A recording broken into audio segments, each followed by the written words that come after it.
So it's October 26th. We survived another day in the classroom. Sounds like a survivor confession. It is. We made it. We're both still alive, and so we're all the kids. So overall, it was a good day. So I had a really short lesson today. I had a half-hour lesson right after lunch, so it actually becomes probably 25 minutes, 24 minutes, something like that.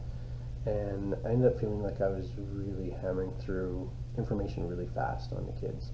And so even while I was doing it, I was worried about recall and whether or not they're actually getting it, comprehending it, whatever. I tried a jigsaw method and in 4 groups, and kind of like the idea. However, even though I only gave them 11 minutes to go over some points and decide who's going to talk and whatever, it actually almost ended up seeming too long for them to be focused in sorting and whatever. So even though the jigsaw seemed to, in some ways, interest some of them, in other ways it still needs some refinement on my part. I actually ran out of time, and I pushed into math class first of all, and then still ended up running out a little bit of time, so I had to do my exit slip after recess, or after math and recess, which was fine. And it kind of confirmed what I had expected, that the retention was lower than hoped for, especially because it's a fairly important topic of getting a bill passed into actual legislation and law. And so, yeah, so we had to make some adjustments there. And next class I'm going to actually do a mock effort of getting a bill passed. And so we'll see how that ends up looking and working, but something around that in order to try and build up that retention of especially the different steps, first reading, second reading, third reading kind of thing. We'll see how it goes. The noise level I'm just finding is hard to manage. Yeah. Sometimes it's productive noise, and that's okay. However, one of our guys is really says he's really reacting to the noise. We're not 100% certain that's the issue just yet, but as a result, it's causing some definite hardship there, and so that's going to be something we need to consider and look into doing something about. Anything else? I thought it was a good lesson. Just the time. It wasn't enough time, basically. It is what it is. I mean, now you know. Yep. Now we know how to maybe cut it in half or something. Yeah, basically. Yeah. But yeah, other than that, I thought they were pretty engaged in the first part of that, where you asked them to read and pick out the more important ones. I think they did pretty good on that. Yeah, I think so. Yeah, they actually seem to pick out decently important ones. Yeah, I thought so. Anyways, I think one group had said, well, it can't be this one because it's too short compared to, like, A is too short compared to C, so they're basing it more on, like, the length of the prompt. Which is funny because actually on the ones that were short were ones that I had condensed super into be just the exact primary words that I needed.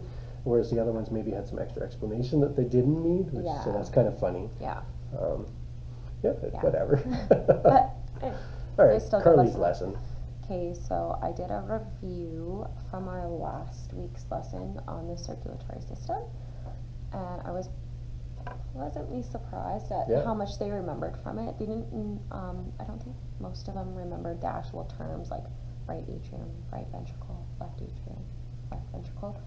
But they remembered lots about the oxygen versus and the pathway, carbon dioxide. We did together. We did I don't know how to think, a map of the heart, basically a map of how the blue blood goes in and what chambers it goes through and how it goes to the lungs and then comes back reoxygenated, and then so we did that as a group and they were pretty good with that. They were really engaged when I was opening up. I had to bring them back a few times, quite a few times. That's that whole noise level thing again. Yeah, they are chatty. They're chatty little guys. But usually, I've been using the co-op teachers method for bringing them back to attention, bringing them back on task, and it seems to work pretty well. Yeah. And yeah, like lots of them were really engaged in the discussion and wanting to give answers, so that was pleasing. And then we moved on to a discussion about blood and the components of blood.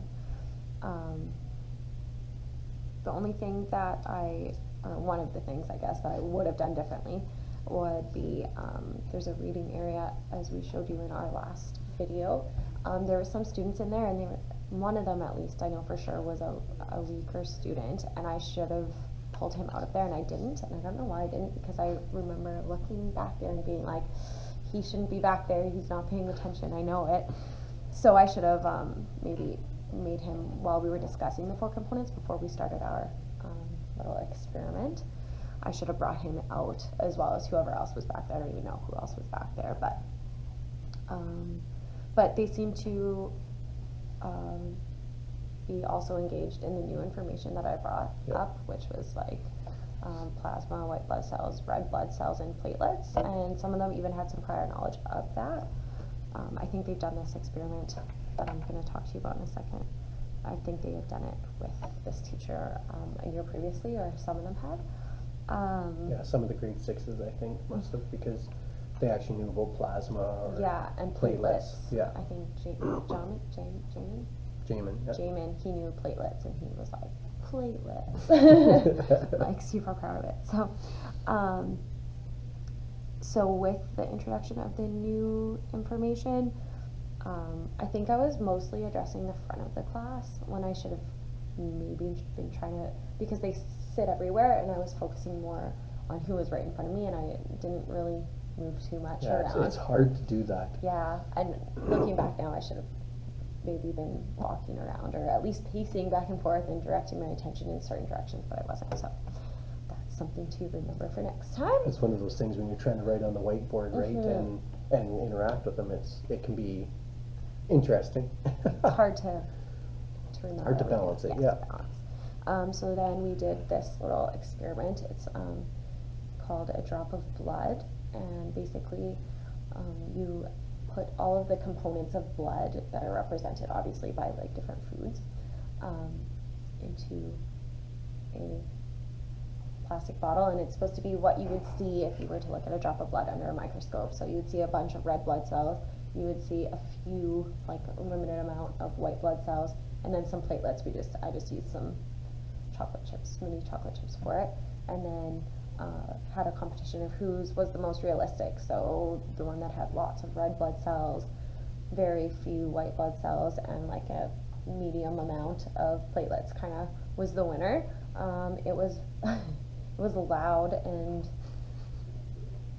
it wasn't as chaotic as the original one. And I think that's because they were sitting in their desk and whatever, but I also messed up the number of groups that I had originally planned to do. I wanted to do 5 groups, and I did 4, so the groups were a little bit bigger than I had hoped they would be because I screwed up, but it was okay. Like, they seemed interested in it, and they were loud still, but that's to be expected. It was actually funny because the group that won didn't get to eat any nibs because they put them all in the bottle. The groups that weren't as good had kept nibs out in order to be able to eat them at the end. Yes. And I thought that was interesting because it showed some forethought on most of the group's parts. Yeah. So I need to bring them a surprise, the winning table a surprise. I think because they sacrificed their nibs and chocolate chips and marshmallows to make a better drop of blood.